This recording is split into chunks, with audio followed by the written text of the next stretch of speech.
Um pouco Esperar o pessoal entrar. um pouco inclinado, sei lá, não. Não, não é assim.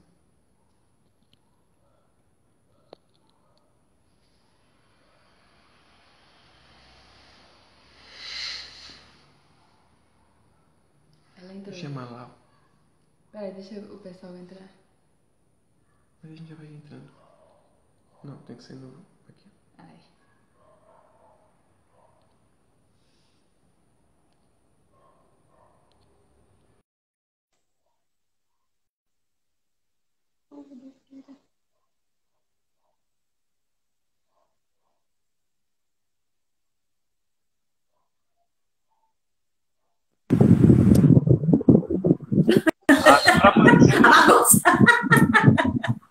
Agora apareceu bem. Viu?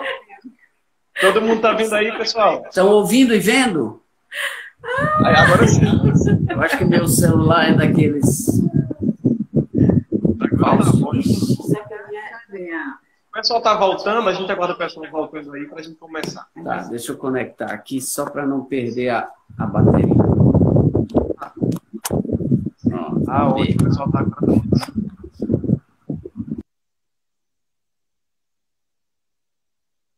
Agora travou. Acho que a internet mesmo, sabia?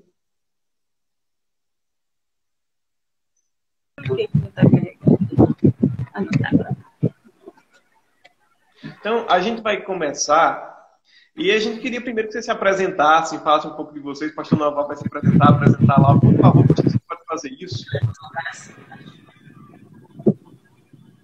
para a gente se apresentar, né? O som estava muito baixo aqui e não deu para ouvir direito, mas é isso? Muito bem. Então, eu vou me apresentar e ela se apresenta também, tá bom? Eu sou o pastor Norval Oliveira da Silva, missionário da PMT, Igreja Presbiteriana do Brasil, missionário entre povos indígenas. Casado com essa jovem aqui. Sou a Lau, missionária Laodiceia, esposa do Norval, trabalho com ele. Muito bem. Como é que vocês estão? Como é que vocês estão nesse momento? Como é que vocês estão nesse momento de pandemia? Vocês estão em Belém? Como é que estão aproveitando esse tempo por aí? Pois é, interessante. A gente tinha saído da aldeia para vir fazer umas consultas médicas aqui, né? Que já são meio programadas. E aí foi exatamente no período, no final de março, quando tanto o estado do Maranhão, onde a aldeia está localizada, quanto o estado do Pará decretaram, diante da pandemia, a quarentena. Então, nós ficamos aqui sem poder voltar para a aldeia. Então, estamos aguardando, porque também a FUNAI emitiu aí uma norma, não é? Que todos os não indígenas que trabalham com áreas não essenciais deveriam se retirar das áreas indígenas. Como a nossa área é a área de educação, então nós também ficamos impedidos de retornar. E, graças a Deus, estamos podendo trabalhar, especialmente na tradução, porque desde o ano passado para cá nós temos internet na aldeia, então a internet fez com que a gente pudesse, não é?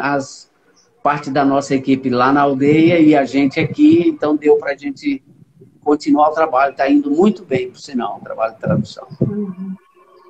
Graças a Deus. Isso é bom, né? Porque graças a Deus, e apesar das dificuldades, mas Deus usa até isso para que a palavra dele seja tenha continuidade na tradução, para que o evangelho chegue mais presente dessa forma. Louvado seja Deus por isso. Então nós vamos fazer algumas perguntas para o pastor Norval, para lá também, se os dois quiserem responder juntos as perguntas, fiquem à vontade. E a primeira pergunta que a gente vai fazer é da gente e de algumas pessoas também que tinham essas mesmas curiosidades. A primeira pergunta é: como foi o seu chamado para missões? O chamado de vocês para missões?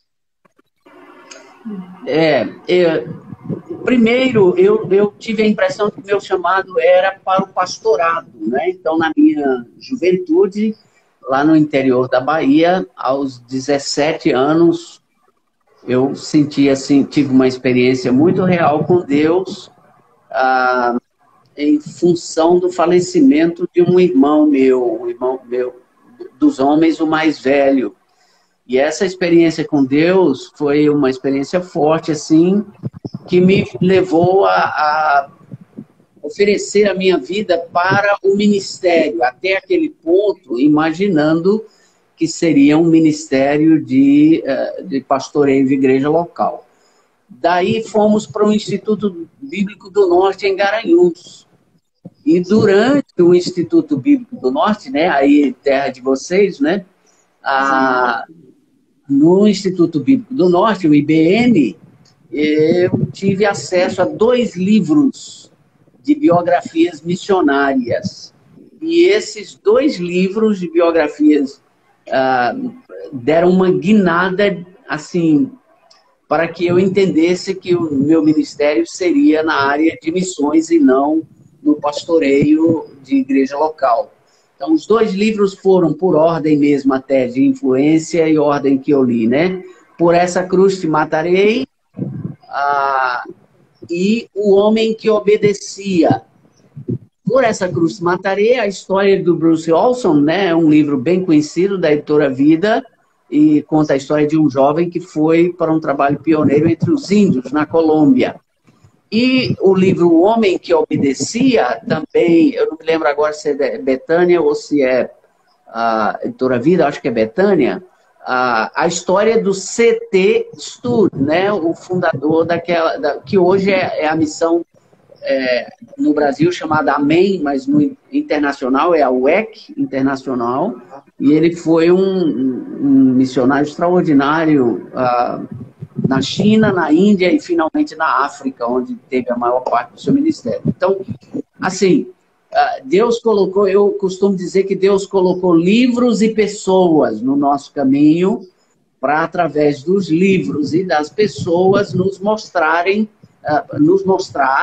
melhor dizendo, o caminho de missões que nós deveríamos seguir, né? Então, no IBN já, no primeiro ano, e depois do IBN, dos 3 anos do IBN, fui para o seminário já com essa visão missionária. Sim. Bênção de Deus, é muito bom, e bem também marcou muito a nossa vida nesse sentido. É interessante como Deus direciona as coisas da forma dele, do jeito dele. Então a gente tem uma segunda pergunta que a gente vai estar fazendo para vocês, a segunda pergunta. A segunda pergunta é: o que despertou no senhor o interesse por pregar aos indígenas? E também, como o senhor teve certeza desse direcionamento? Muitas pessoas têm dúvidas em relação ao direcionamento. E aí eu gostaria de perguntar ao senhor em relação a isso. Como é que o senhor teve essa certeza? Interessante. Exato. Então, emendando com a pergunta anterior, né, eu disse que Deus colocou livros e pessoas na minha vida. Então, 2 pessoas especialmente foram colocadas assim por Deus no meu caminho para me direcionar para o trabalho indígena, antes mesmo de conhecer a Lau, minha esposa, que também já tinha interesse em trabalhar com indígenas sem que eu soubesse também, sem que nos conhecêssemos. Um foi o Dr. Gilberto Pickering, um erudito bem conhecido aqui no Brasil. Ele é filho de missionários americanos, mas tem atuado no Brasil a vida inteira, e é um erudito do Novo Testamento, especialmente em manuscritos do Novo Testamento.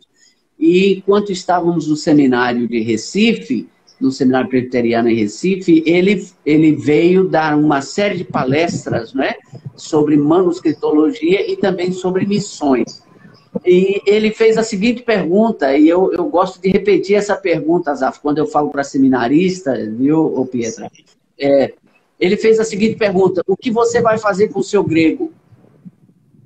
Quando sair do seminário, o que você vai fazer com o seu grego? Então, como eu sempre tive, assim, interesse e curiosidade em aprender outras línguas, e no seminário tinha muito interesse em grego e hebraico e tal, aquela pergunta me chamou a atenção, não é? O que você vai fazer com o seu grego? Você vai ignorá-lo? Você pretende usá-lo e tal? Então, ele falou sobre o mundo de tradução da Bíblia, um mundo que eu desconhecia, não é? Eu não conhecia esse mundo da tradução da Bíblia e a necessidade de tradução da Bíblia no mundo. Na época, eram mais de 3.000 línguas, sem sequer João 3,16. E ele, então, assim, com muita paixão, muita ênfase, falou sobre o desafio de tradução da Bíblia, não só para línguas indígenas, falou bastante sobre as línguas indígenas, porque ele trabalhou com indígenas, mas também em outros lugares, né? Aí, tudo bem. No final do segundo ano de seminário, eu queria ter uma experiência prática. Eu tinha muito medo de que o meu chamado missionário fosse apenas romantismo, sabe? Sim, eu tinha muito receio de que fosse um ímpeto romântico, mas que eu não aguentasse ficar no campo. Fosse apenas fruto de ler histórias extraordinárias. Quem não fica impressionado quando lê Por Essa Cruz Te Matarei, né? Quem é que, ao ler o livro, não diz assim, puxa, eu gostaria tanto que acontecesse comigo o que aconteceu com esse missionário? Não as flechadas, mas a conversão dos indígenas e tal, né? Então, quem não quer isso? Mas eu tinha muito receio de que fosse uma coisa romântica. Então, quando apareceu um missionário no seminário desafiando a gente para dar período de férias em missões, eu aceitei o desafio de ir, ou de vir, né, aqui para o estado do Pará, para a Transamazônica, região de Altamira, onde havia um trabalho da Junta de Missões Nacionais da nossa Igreja Presbiteriana, e aí eu deveria dar 3 meses das férias trabalhando com colonos, nas chamadas vicinais, nas vilas e nas fazendas onde eles estavam construindo uma nova vida. Gente que tinha vindo de Minas, do Espírito Santo, de outras regiões, né, do Nordeste também e tal. Aí eu aceitei o desafio e vim para a Transamazônica, fui para a região de Altamira, acabei ficando 1 ano, tranquei o seminário e fiquei 1 ano na Transamazônica. Aí veja, nesse período eu conheci uma pessoa que, assim, foi muito importante na nossa formação, o missionário Isaac Costa de Souza e a sua esposa Shirley de Souza, que são missionários da APMT. Eles eram da Missão Além, na época, hoje são missionários da APMT. E aí, através do Isaac e da Shirley, me chamou a atenção o trabalho entre os povos indígenas e a necessidade de tradução entre os povos indígenas. Aí nós fomos para lá. Agora, respondendo à pergunta, como foi a certeza, deixa eu dizer o seguinte, nenhum anjo me apareceu. Sério. Eu não tive nenhuma visão. Mas o que eu pedi a Deus foi que se eu entrasse ou tentasse entrar por uma porta que não fosse a porta que ele estava me conduzindo, que ele fechasse aquela porta. Por exemplo, por um tempo no seminário, eu orei muito pela Guiné-Bissau e desejei muito ser missionário na Guiné-Bissau, antes de ir para a Transamazônica, conhecer o Isaac e conhecer os indígenas, certo? E Deus não permitiu que eu fosse para a Guiné-Bissau. Como? Ele simplesmente fechou as portas da Guiné-Bissau e foi abrindo outras portas e mostrando isso através das circunstâncias. Então, eu diria assim, para quem tem um pouco de dúvida, não se preocupe com a dúvida, né? Na dúvida, vá. Na dúvida, obedeça. E Deus vai confirmar, na trajetória, Ele vai confirmar a vontade dEle para nossas vidas. Porque se ficar esperando aparecer um anjo para dizer assim, passe aos povos indígenas, ou passe à Amazônia, ou passe para Papua Nova Guiné, ou passe para onde for, isso pode não acontecer, né? Geralmente Deus usa outros meios também. Eu não estou duvidando que Ele possa mandar um anjo, tá certo? Mas na maioria das vezes Ele usa circunstâncias, pessoas, livros, informações e aquela confirmação interior do Espírito no nosso coração de que é aí que você deve estar e é assim que deve acontecer. Amém, glória a Deus. E é verdade isso. Não há nada melhor do que estar no centro da vontade do Senhor. Muito bom isso. Nós temos, então, uma terceira pergunta para fazer. Eu vou fazer essa pergunta. Como foi o seu preparo para esse trabalho? A importância do preparo no chamado missionário. Exato. a igreja brasileira paga um preço muito alto por começar a enviar missionários despreparados. Infelizmente, nós, na primeira leva de missões da igreja brasileira, naquele afã de obedecer e de fazer missões, pensou-se muito que o preparo não era importante e muita gente foi despreparada para o campo e pagou um preço muito alto.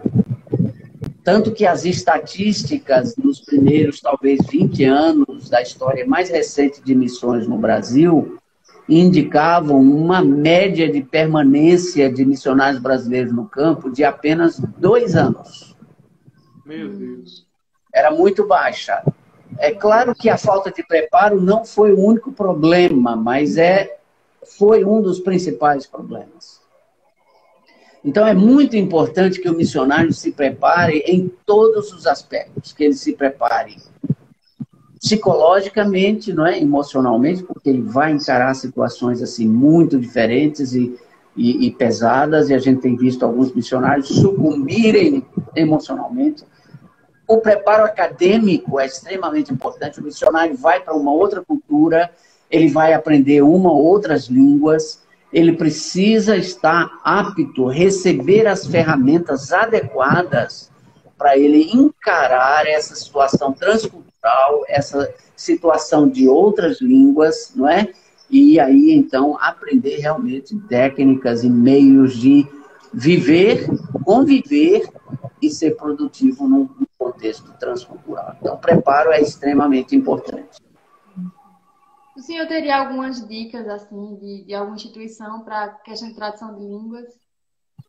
Há várias, né? Depende, como nós estamos no Instagram, eu imagino que tenha presbiterianos, batistas, outros que vão assistir o vídeo e tal, né?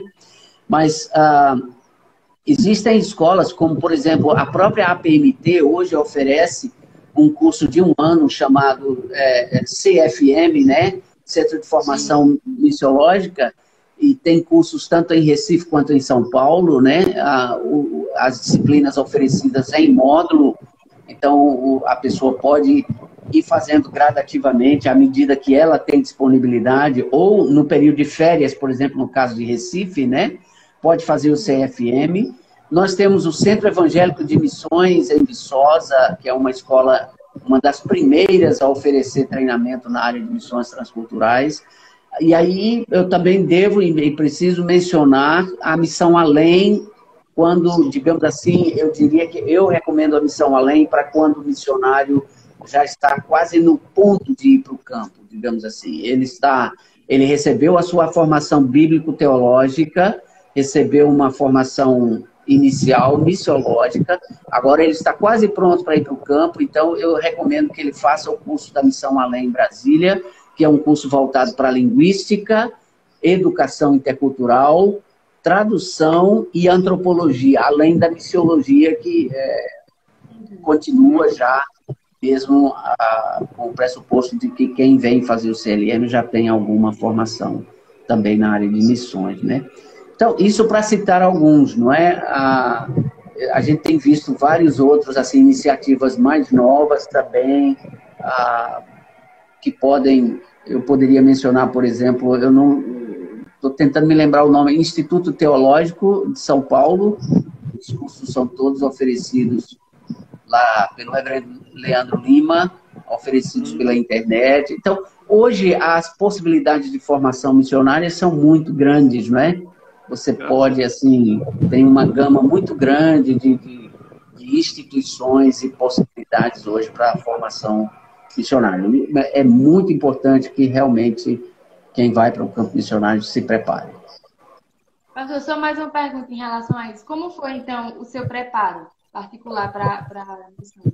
Então, meu preparo lá um pouco menos, mas também, assim, que quando a gente se conheceu e casou, eu já estava um pouco no meio, digamos, né? Já tinha iniciado a minha formação e ela veio e continuou também a partir dali, mas eu fiz 3 anos de Instituto Bíblico, ela fez 1 ano na APEC, eu fiz 3 anos de Instituto Bíblico do Norte. Depois fui para Recife e fiz 4 anos no Seminário Presbiteriano em Recife. Daí fui para a Missão Além, fomos para a Missão Além e fizemos 6 meses de Linguística e Antropologia na Missão Além. E fomos para o campo, não é? A partir daí nós fomos para o campo. Depois de alguns anos no campo, e aí já desenvolvendo o trabalho, não é? Surgiu a possibilidade de crescermos mais ainda no preparo. Então nós fomos para um mestrado em exegese bíblica e linguística nos Estados Unidos. Então, eu fiz um mestrado lá nos Estados Unidos nessa área. Depois, fiz um outro mestrado em linguística também nos Estados Unidos, numa universidade, mas esse eu acabei não concluindo. Na fase final, eu acabei, por razões de saúde e tudo mais, acabei não concluindo. E agora, já depois da Barba Branca, resolvi estudar novamente. Então, eu sou aluno do Centro Presbiteriano de Pós-Graduação lá do Mackenzie, o Andrew Jumper, né? Então, estou fazendo mais um Novo Testamento, mais um mestrado, dessa vez em Estudos Hermenêuticos do Novo Testamento. Ótimo, muito.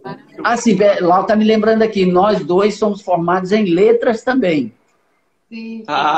Ótimo, isso é muito bom também. A quarta pergunta é: como é o processo até a evangelização desses povos? O conhecimento da cultura, a língua, a cosmovisão. Como é esse processo? Exatamente. Quando a gente chega num povo, a gente chega mais ou menos com uns 2 anos de idade. É como se a nossa idade fosse de 2 anos. Sabe? Uma criancinha que está lá para aprender. Às vezes o missionário pensa que ele chega lá, já com a sua mochila e com todos os anos de preparo e tudo mais, que ele chega para ensinar, né? Mas não, a primeira realmente experiência numa nova cultura é de aprendiz. E realmente você chega lá com uma idade aproximada de 2 anos, porque você não consegue fazer coisas que uma criança de 2 a 3 anos, 4 anos naquela cultura faz tranquilamente, não é? Então, quando a gente chegou, por exemplo, entre a primeira tribo que a gente trabalhou aqui no estado do Pará, remar canoa. Qualquer criança de 2, 3 anos de idade na aldeia sabia remar uma canoa. A gente teve que aprender, não é? Andar na mata, sem se sem se cortar todinho, sem se furar com espinho, isso, aquilo, outro, não é? Dizer as primeiras palavras na língua, entender os primeiros aspectos da cultura, tudo isso. Então, geralmente o missionário gasta 2 anos nesse processo de aquisição, certo? Aquisição da língua, aquisição da cultura, aquisição de todo o contexto, para que daí, de fato, ele possa começar a comunicar o evangelho. Eu diria pelo menos 2 anos, né? Pelo menos 2 anos. Em algumas situações, dependendo do contexto, até um pouco mais que isso. É por isso que demora um pouco, porque você vai aprender do zero a cultura, a língua. Sim. Você vai entrar na cultura inicialmente ali, né? Tem essa demora muito nisso. E lembrando que para esses povos minoritários, você não chega lá e diz assim, vou comprar uma gramática da língua, vou comprar um dicionário da língua, ou vou fazer o curso tal, ou curso, não é? E também, em relação à cultura, às vezes um antropólogo fez uma descrição, está lá o material, a tese, alguma coisa, mas em várias situações você nem isso mesmo tem. Então, o missionário, ele é o seu próprio professor. Por isso que é importante o preparo, né? Porque no curso a gente aprende exatamente como adquirir essas coisas, né? Como analisar e como adquirir. É muito interessante essa questão. Então, eu tenho uma quinta pergunta para fazer. Quais as dificuldades que o senhor encontrou para a pregação do evangelho entre os indígenas? As principais dificuldades que o senhor tem encontrado ao longo desses anos de trabalho? Ótima pergunta. Quando a gente chega para pregar o evangelho a um povo, e o melhor exemplo que a gente encontra nas escrituras é Atos 17, quando o apóstolo Paulo chega na cidade de Atenas, A gente não comunica o evangelho no vácuo. A gente não comunica o evangelho para pessoas que não têm uma preconcepção da vida, não é? E do mundo. Essas pessoas têm uma cosmovisão própria, não é isso? E tudo que eles ouvem, eles vão interpretar de acordo com essa cosmovisão. Então, eu diria assim, que o grande desafio que nós tivemos e temos é comunicar o evangelho de maneira clara para uma comunidade indígena que tem uma cosmovisão completamente diferente da minha. Todos os pressupostos que nós já assumimos como verdadeiros não existem na mente e na cosmovisão deles. Então, a gente vai ter que construir uma ponte, digamos assim, uma ponte que possa facilitar a comunicação do Evangelho entre o mundo das Escrituras e o mundo da cultura deles. Esse é um grande desafio. Verdade. Bom, a sexta pergunta é: qual a importância da tradução da Bíblia para os povos não alcançados? Pois é, veja bem, nós somos herdeiros da reforma, não é?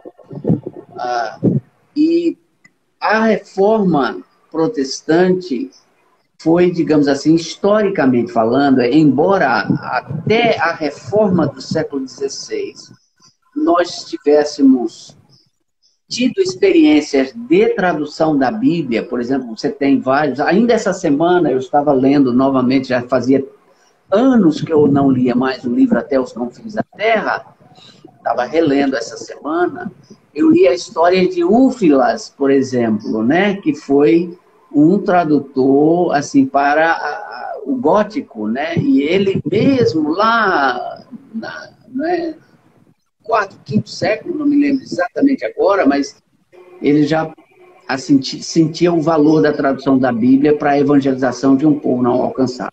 Mas isso ficou mais evidente, mais forte depois da Reforma Protestante, porque a Reforma do século XVI, com um daqueles pilares do Sola Escritura, defendia a tese de que a comunicação do Evangelho, e isso está na nossa Confissão de Fé, de Westminster, confissão adotada pela Igreja Presbiteriana e outras denominações reformadas, diz claramente lá que as escrituras devem ser traduzidas para as línguas vernáculas, ou seja, a comunicação do Evangelho e o ensino do Evangelho deve se dar na língua materna do povo. Isso é um valor, não é, que é bíblico e é um valor que os reformadores perceberam. Então, nós entendemos que a língua do coração deve ser a língua da comunicação e do ensino do Evangelho. Por isso que nós usamos como estratégia de plantação da igreja a tradução das Escrituras. Que é pela tradução das Escrituras que a revelação especial de Deus se mostra ao povo não alcançado. Amém. Não é? Pois é, aí a gente vê, pela experiência de alguns missionários, que existe até uma diferença, né? Quando o missionário tenta pregar em outra língua que aquela cultura conheça, e a diferença entre pregar entre a própria língua deles, a diferença na pregação do Evangelho, na resposta deles para o Evangelho. Sim. Eu poderia dar vários exemplos, mas eu vou dar um exemplo que aconteceu comigo mesmo, certo? Quando nós estávamos participando da revisão da Bíblia Guajajara, eu estou com a Bíblia aqui na mão, não fui eu, não fomos nós que traduzimos essa Bíblia, não é? Foi o Dr. Carlos e Dona Carla Helison, missionários da Wycliffe, ou do Samuel Institute of Linguistics, né? Nós tivemos o privilégio de participar com eles na revisão. Eles se aposentaram, voltaram para os Estados Unidos e passaram um projeto para a gente fazer a revisão e os testes de compreensão, né?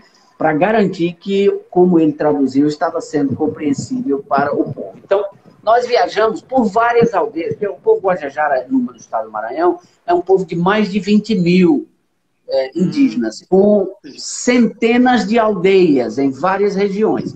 Então, nós viajamos por essas aldeias. Eu cheguei numa aldeia cujo trabalho era da missão MEIB, Missão Evangélica aos Índios do Brasil, é uma missão interdenominacional aqui de Belém, que trabalha com os Guajajara. Chegamos numa aldeia onde as pessoas não me conheciam, uma aldeia chamada São Pedro. E aí chegamos nessa aldeia para a inauguração de um templo, certo? Então, os missionários que atuavam na área me fizeram a seguinte proposta: vamos fazer uma brincadeira com os irmãos da igreja? Você vai conosco para o púlpito, mas você não vai falar nada, nós não vamos dizer quem você é, nem o que você faz, até a hora da gente lhe chamar para falar, tá bom? E aí, quando você for falar, você fala na língua e não em português. Sim. Tudo bem, vamos lá. Os missionários que atuavam naquela região não aprenderam a língua, eles estavam trabalhando em português.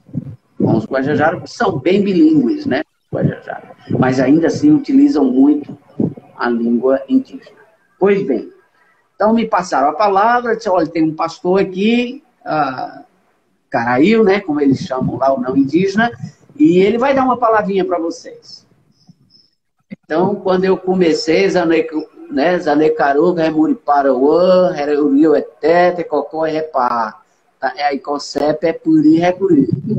Quando eu falei isso, o alvoroço no auditório foi, assim, tremendo. As pessoas se olhavam umas às outras e diziam assim, mas como é possível?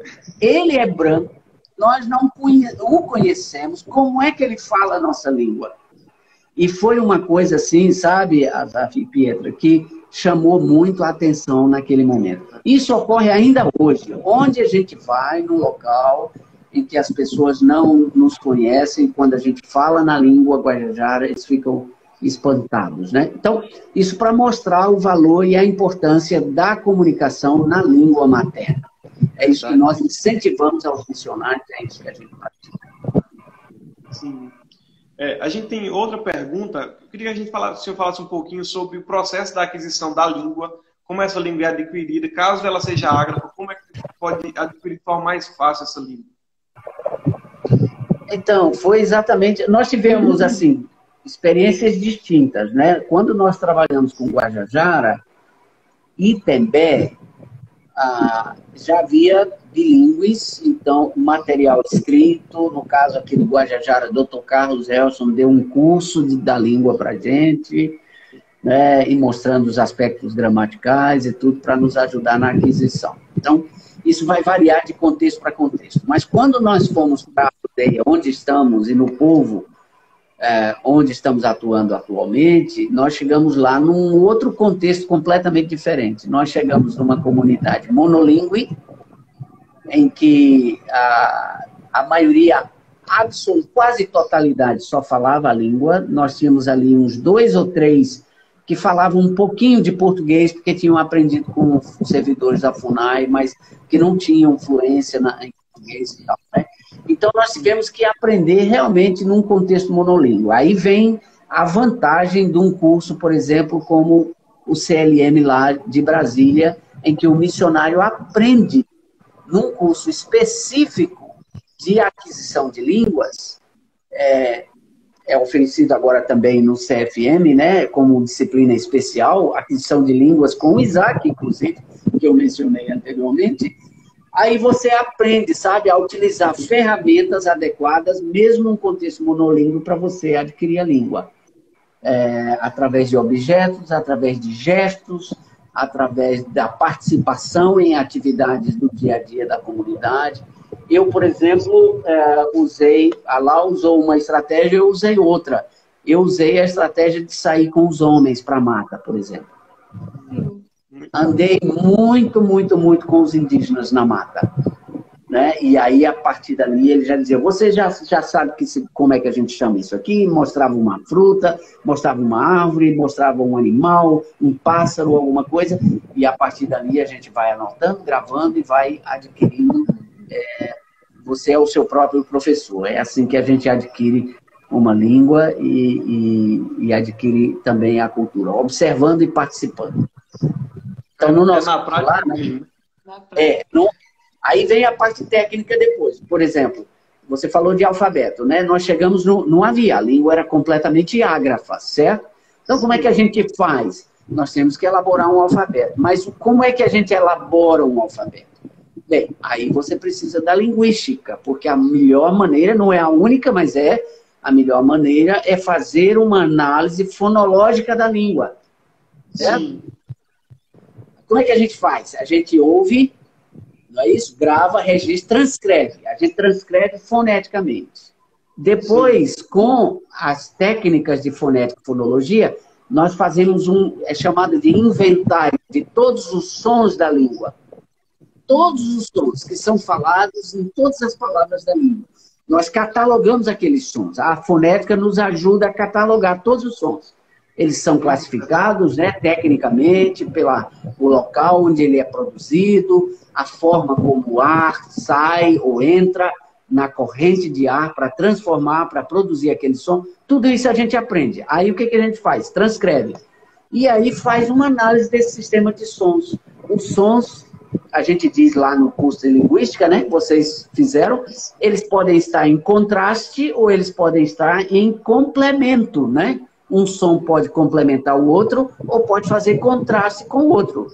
Por exemplo, como é que eu vou saber se eu devo colocar... Na língua tinha M e P. P de pato e M de mato. Como é que eu sei que são dois sons em contraste? Que, portanto, são dois fonemas distintos e, por isso, eu preciso colocar os dois no alfabeto e não um apenas. Existem meios de eu fazer isso. Eu olho as palavras. Se tem contraste de significado ao pronunciar a diferença, então eu coloco como dois símbolos no alfabeto. Por exemplo, em português, como é que eu sei que P e M são fonemas distintos? Eu tenho mato e eu tenho pato, não é? Então eu sei que esses dois sons estão em contraste. Eles precisam estar os dois no alfabeto. E aí a gente vai fazendo com todos os sons até que você encontra, então, todos os fonemas da língua. Uma vez encontrados os fonemas da língua, aí você começa a produzir material de alfabetização. Com os métodos que a gente também aprende no curso, você vai elaborando materiais de alfabetização para ir ensinando esses sons e símbolos gradativamente e assim fazendo a alfabetização e o letramento dessas pessoas. Isso é muito legal, muito interessante esse processo, muito bom. Nessa mesma linha, a gente queria perguntar também qual é como é feita a tradução da Bíblia para esses povos. A questão de quantas línguas o senhor,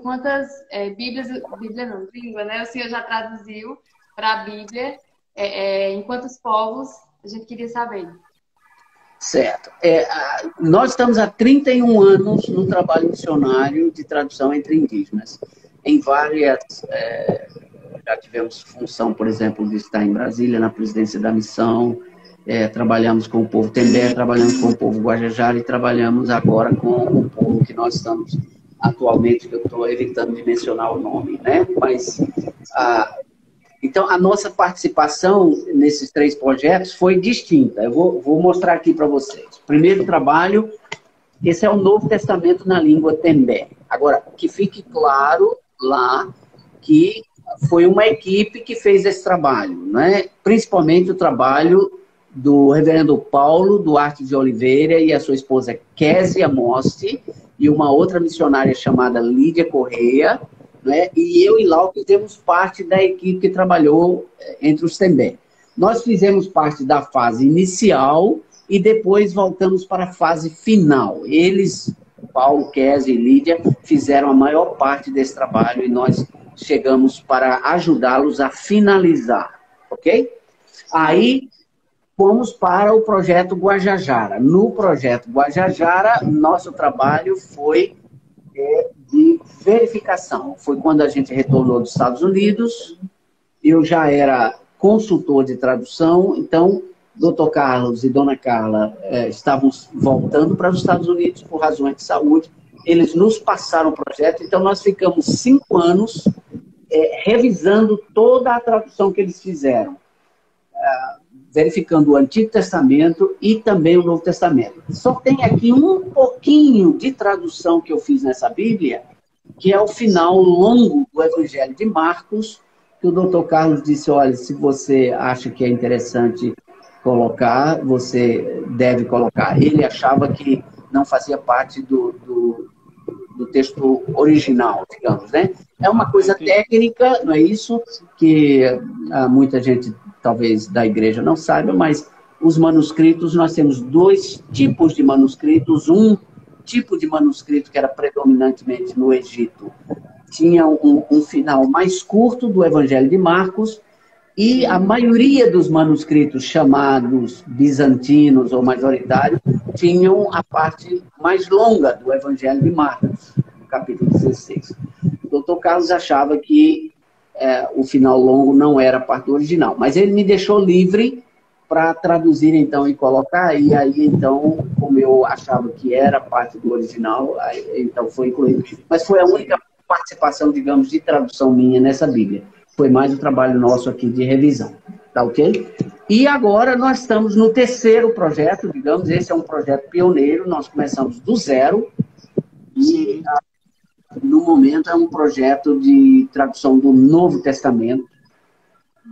Eu não acho, honestamente, que a gente vai ter saúde e tempo para fazer o Antigo Testamento, mas Deus é que sabe. Se Ele nos der a saúde e o tempo e o povo quiser o Antigo Testamento, a gente faz. Mas, no momento, o projeto é de Novo Testamento.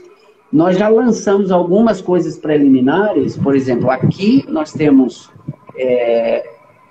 o Evangelho de Lucas e o livro de Atos dos Apóstolos, né? Essa foi a primeira publicação, é uma publicação preliminar, mas já está sendo usada na igreja, no discipulado, na evangelização e tudo, né? E logo em seguida nós lançamos, então, o que no mundo da tradução é chamado de os 5 T's, 1º e 2º Tessalonicenses, 1º e 2º Timóteo e Tito. Então nós lançamos isso aqui também no ano passado, e nós estamos agora chegando a 70% do Novo Testamento para essa língua, certo? O nosso alvo é finalizar o Novo Testamento, se Deus nos der graça e saúde, e aí entregar ao povo, que agora tem uma igreja, né? Para que eles, então, usem na sua própria língua, na evangelização e tudo mais. Deixa eu ver aqui a próxima pergunta. Vamos lá. Além da tradução da Bíblia, quais os trabalhos o senhor realiza na tribo? Então, quer responder, não? Nós estamos envolvidos em várias coisas lá. Ele trabalha com a escola, não é? Sim. É um ponto importante, porque se você não alfabetiza, né? Então, como é que eles vão ler o que a gente está traduzindo, né? Sim. Porque eles criam a escola. E também a questão da igreja, né? Que nasceu e a gente faz discipulado, acompanha, né? Então, tem o trabalho linguístico também, não é? A gente tem feito pesquisa linguística. Hoje existe uma disputa tão grande com a academia de linguística que é muito difícil um missionário publicar alguma coisa no mundo acadêmico linguístico hoje. Mas a gente decidiu, até mesmo em função de toda essa polêmica do mundo linguístico, muita coisa que não convém falar aqui, a gente decidiu fazer linguística para o próprio povo. Então, projetos de dicionário, projetos de gramática pedagógica, projetos assim que são voltados para o povo, né? E não para a academia propriamente. A academia é autônoma, ela faz o que quiser, mas o nosso objetivo e o nosso esforço é de nos gastar pelo povo. Então, nós trabalhamos com educação intercultural, bilíngue, né? Diariamente lá, dando aula na aldeia. Nós implementamos a escola na aldeia pela Secretaria de Educação do Estado, né? E aí a alfabetização é feita na língua, mas é feita também em português, a matemática, todos. Quer dizer, depois que eles pegam o sistema, dominam, a escola é uma escola diferenciada, mas ela também é uma escola oficial do governo. Então, ela tem certas diretrizes e parâmetros que devem ser seguidos. Então, a gente por exemplo, ela é seriada, né? Os alunos estão em série, não é? Primeira, segunda, terceira, etc., até o 9º ano. E aí... Deu uma travadinha, pessoal. Só um minutinho.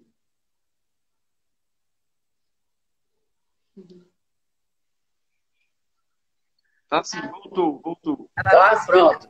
Estão vendo a gente?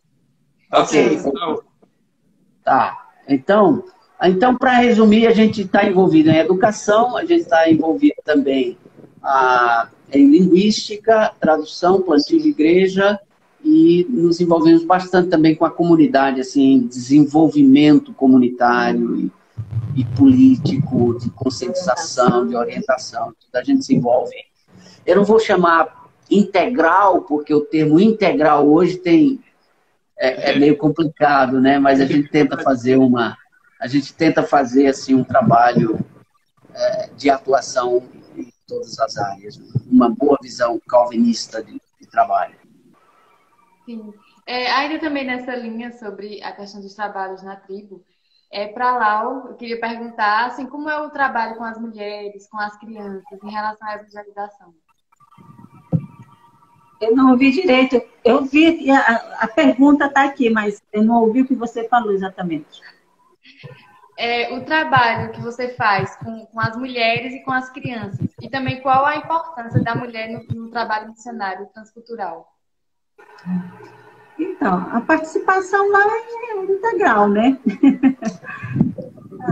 Tanto na escola, tem turma exclusiva, não é? E treinamento de professores, né? Porque a gente quer que os professores, na realidade, eles tomem conta da escola, né? Seja uma escola autônoma, né? Dirigida por pessoas de lá mesmo. Então, isso faz parte do nosso trabalho, né? De treinar esses professores lá mesmo, né? De lá, além de ajudar no discipulado, na igreja, não é? Na preparação de material também de educação, de alfabetização e da tradução também, diretamente, né? A checagem da tradução e também preparação da tradução. Então, é uma coisa... Ela é modesta, gente. Ela é 80% do trabalho. É sério.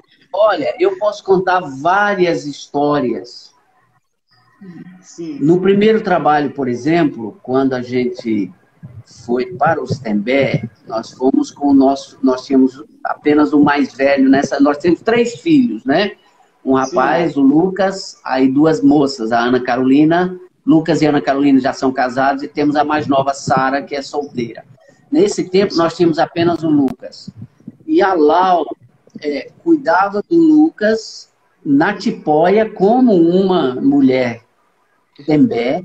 E com o Lucas na tipóia, ela fazia tudo que a mulher Tembé fazia. Então, a tradução, aí ia para a roça com as mulheres, dava aula, certo? Interagia. Agora, onde nós estamos, ela treina os professores.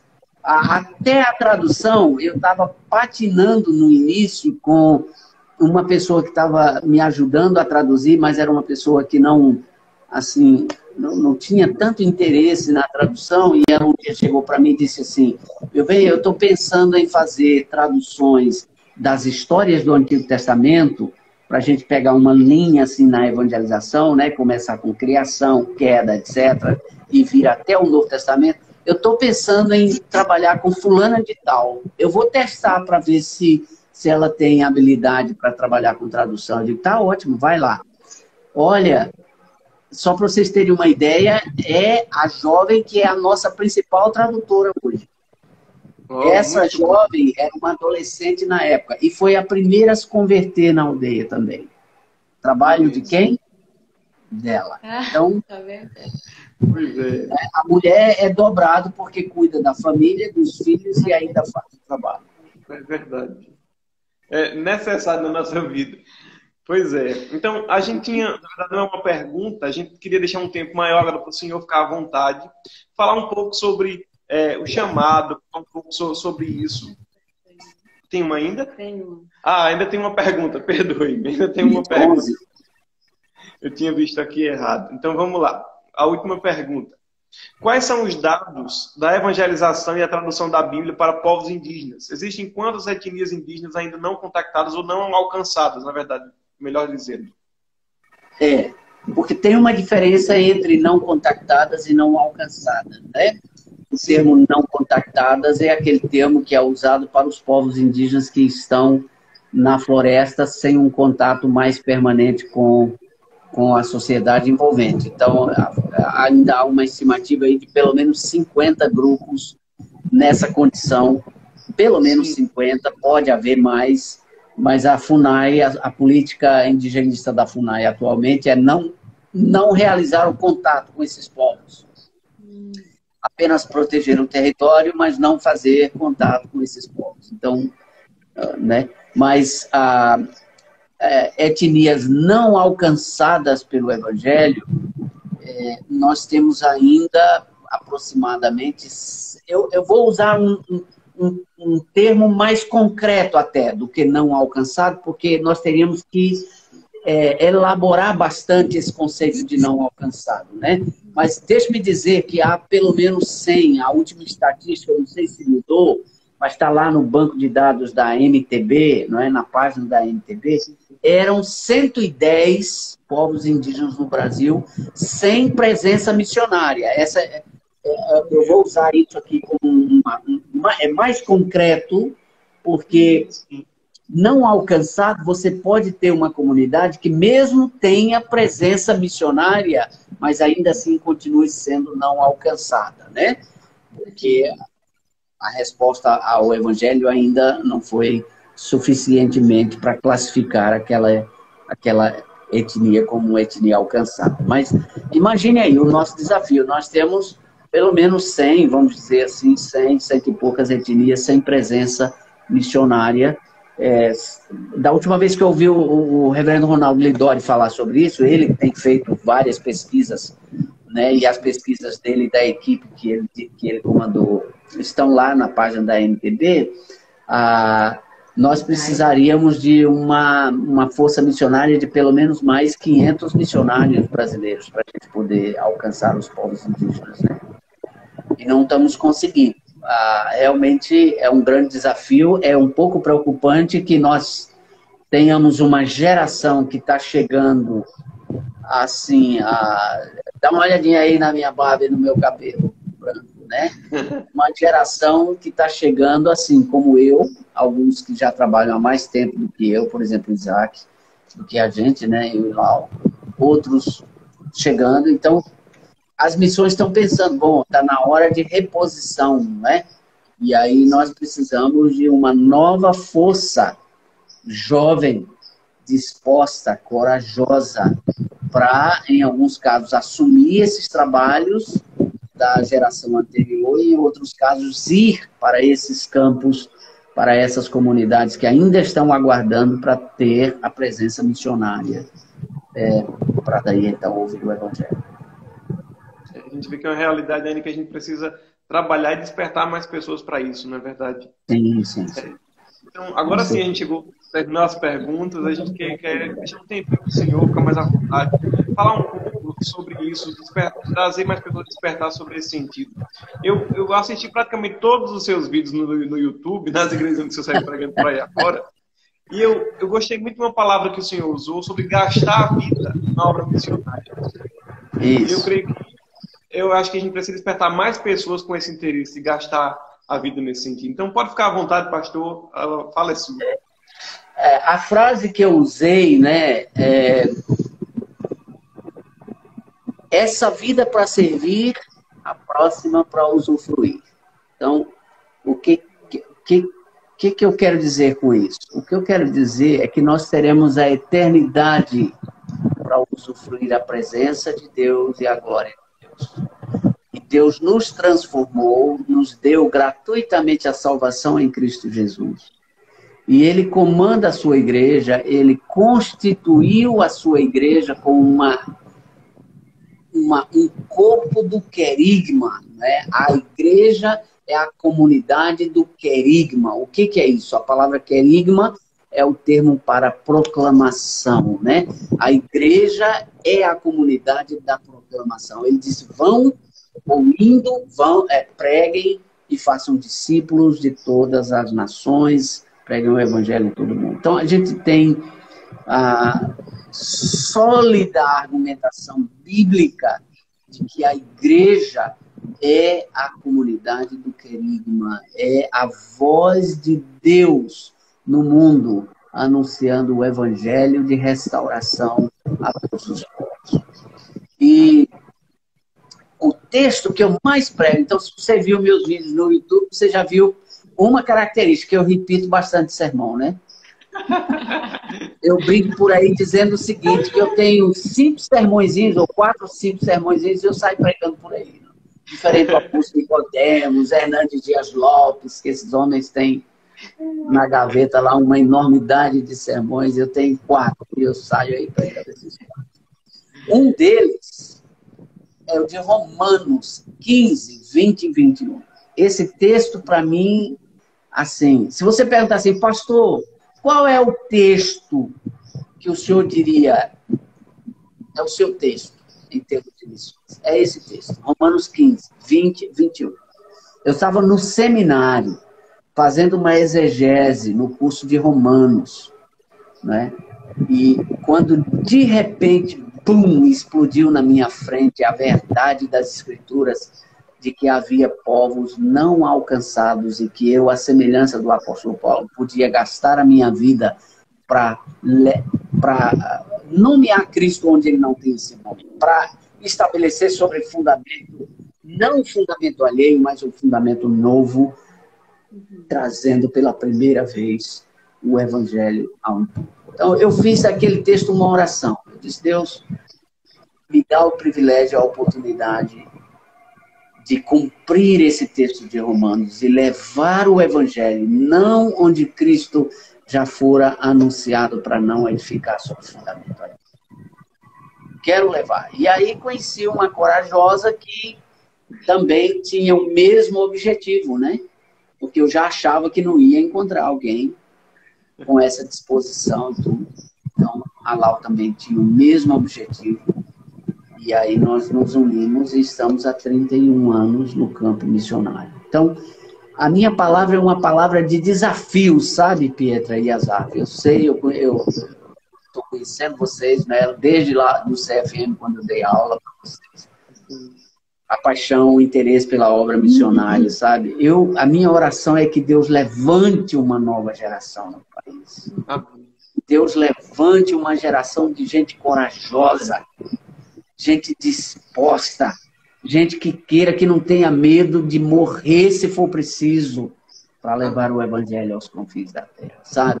A gente sente que é isso, que Deus saca a igreja e desafie os jovens de hoje a gastarem suas vidas. Não por 1 ano, 2 anos, 3 anos, mas a vida inteira ao serviço.